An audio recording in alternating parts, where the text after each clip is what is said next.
Hello everyone out there in Blount County and beyond. My name is Melinda and I'm a reference librarian here at the Blount County Public Library in Maryville, Tennessee. As always, I'm so happy to welcome you back to Storytime for Grownups. I hope that you have been staying healthy and warm. As you know, in February we are celebrating Black History Month, in which we honor the lives and legacies of the countless African American men and women who have contributed so much to our society in so many ways. Many of these individuals are nationally known figures, but others are actually our local heroes who have quietly and steadfastly worked to make our community the best place it can be. Sadly, though, far too often their lives and their accomplishments have faded from our view, sometimes figuratively and sometimes quite literally. And please allow me to offer an example. The next time you are downtown in Maryville and near the old Harper Memorial Library building, I invite you to take a look at what is next door. A parking lot, right? Well, yes, but it's also the site of an institution which played a vital role in our community from soon after the Civil War in 1865 up until the Civil Rights Movement in the 1960s. It's the site of the Second Presbyterian Church. As my colleague, reference librarian Brennan LeQuire points out in her recent book, there's no physical evidence remaining of the church building, which once stood at 211 East Church Street, next to where the Harper Library would be built. There is scant photographic evidence of it. However, the story of the church, of the vibrant group of people who are the heart of it, is something which can't be paved over, and that's the story I would like to share with you today. Before I begin, I would like to thank Brennan for her diligent help in researching that story, and I would like to thank her and the Blount County Friends of the library for allowing me to read from her book, Maryville 1920, From Pistol Creek to the Palace Theater. I would also like to express my sincerest thanks to the Daily Times for granting me permission to read from an article published in that newspaper on February 14, 1992, which was entitled, "Second Presbyterian Was Ours, So It Was Beautiful, Member Recollects." Part of the newspaper series Shining Moments, Blount County's Black History, it was written by Karen Robertson Kidd. I will be intertwining both authors' writing throughout, but I begin with Karen Robertson Kidd's article in the Times.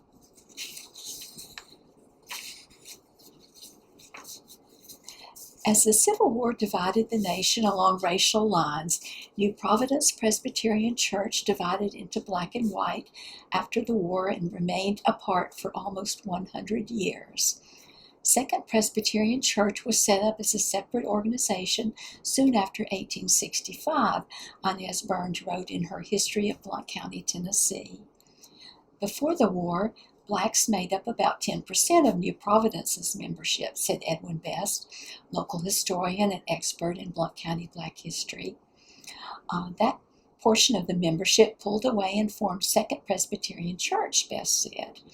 They didn't have anything against the white members, he said, but they said, here's a chance to have our own church. It was more out of ethnic pride than out of any dissatisfaction with New Providence. Second Presbyterian, also referred to as Second with the numeral 2, Presbyterian and Maryville Presbyterian, first met in a building given them by Maryville College, said Olive Hannum, one of the church's last members. The building had been heavily damaged during the war, in which both sides used it as a stable, she explained. Much of the early information Hannum detailed about the church is her first-hand experience and from her mother's handwritten, undated local history notes, which Hannum has carefully preserved. Her mother, Etta Wallace, died in 1954. Though Second Presbyterian members attempted to renovate the building, Hannum said the congregation finally decided to build their own church, Hannum and Burns said. Women church members had chicken dinners, sold items, and conducted other fundraisers. everything they could think of to raise the money, Hannum said. The white frame building used for the church was erected on Church Street within feet of what is now the American Red Cross building. The Reverend O.C. Wallace, that's my father, remembered playing there while they built it, Hannum said, and he told me they shooed him away so he wouldn't be hurt while they were building it.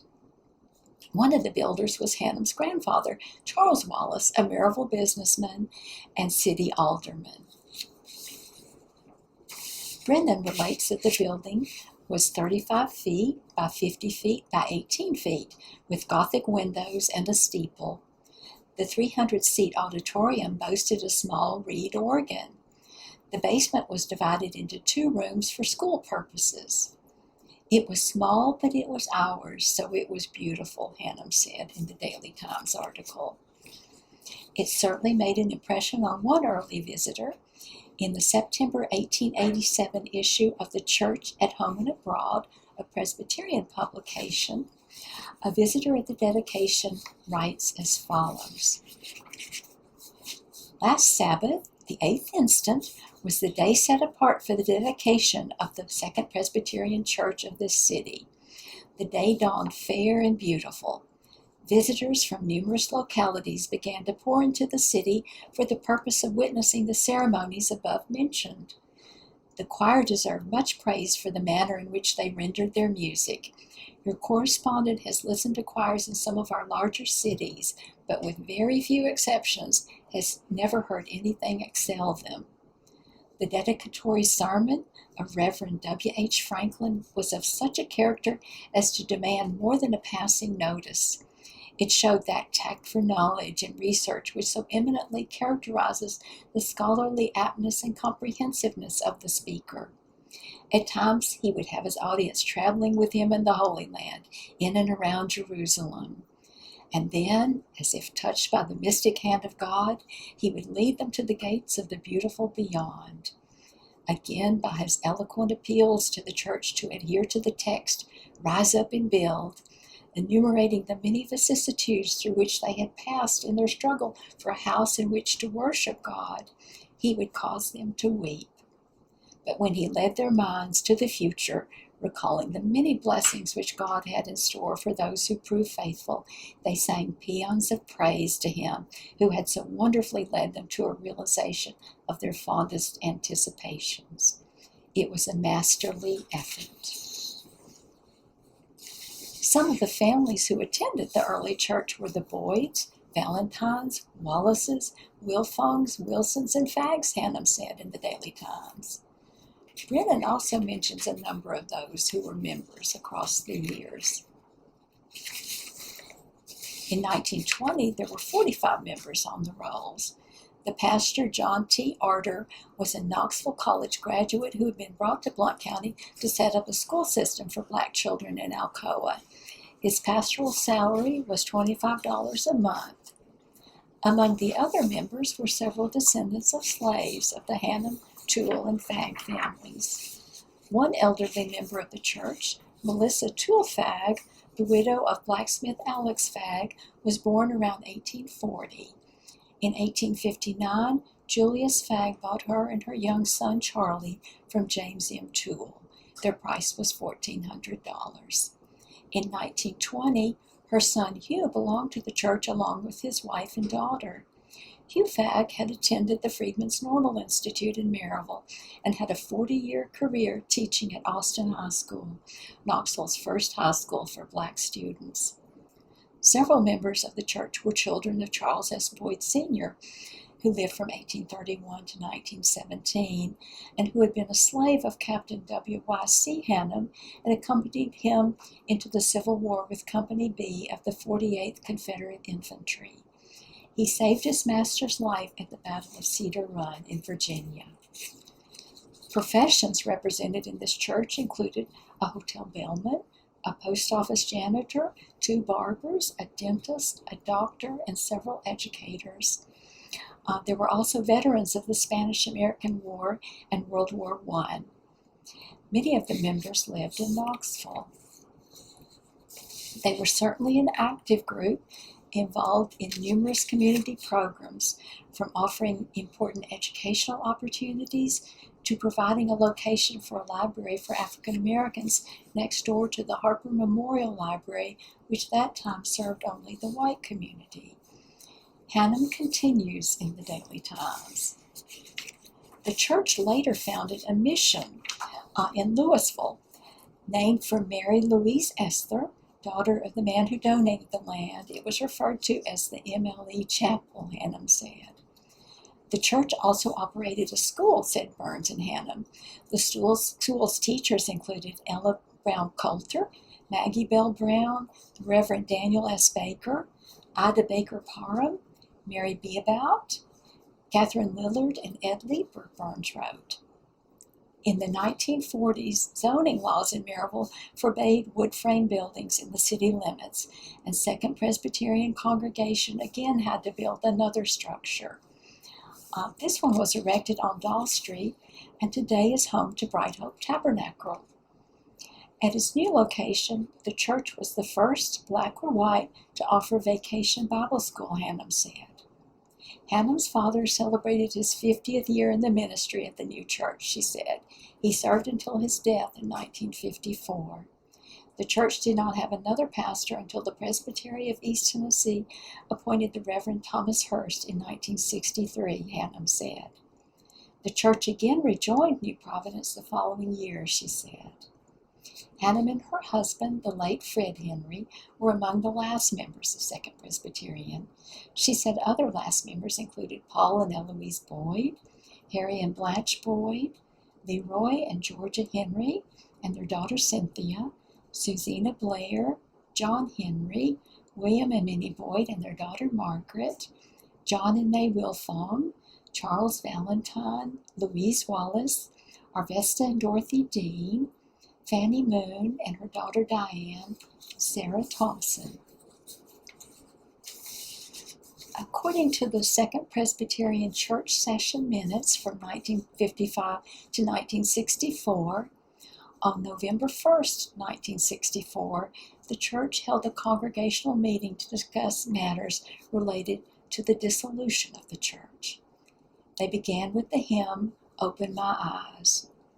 In my mind, I can picture the close-knit group singing the familiar words together. Open my eyes that I may see. Glimpses of truth thou hast for me. Open my eyes, illumine me. As they sought guidance for the best way forward. Clerk Olive W. Henry carefully recorded the names of those who wished to unite with New Providence, expressing the hope that others would join them later. Following this meeting, the session met to dismiss the members to New Providence and to dissolve the church in session. Elder Boyd closed with a prayer.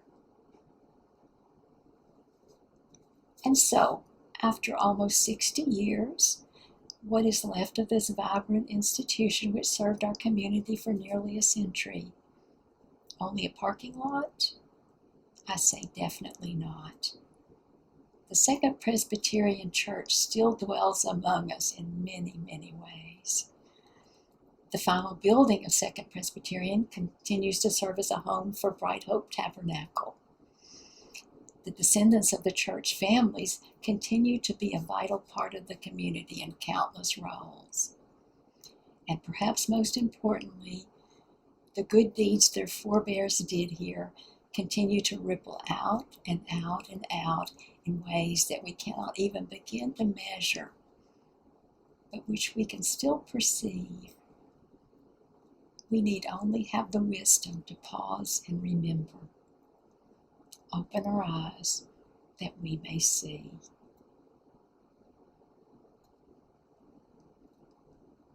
Thank you again so much for joining us for Storytime for Grownups today. And if you or your family members or friends have ties to Second Presbyterian Church, we would love to hear from you.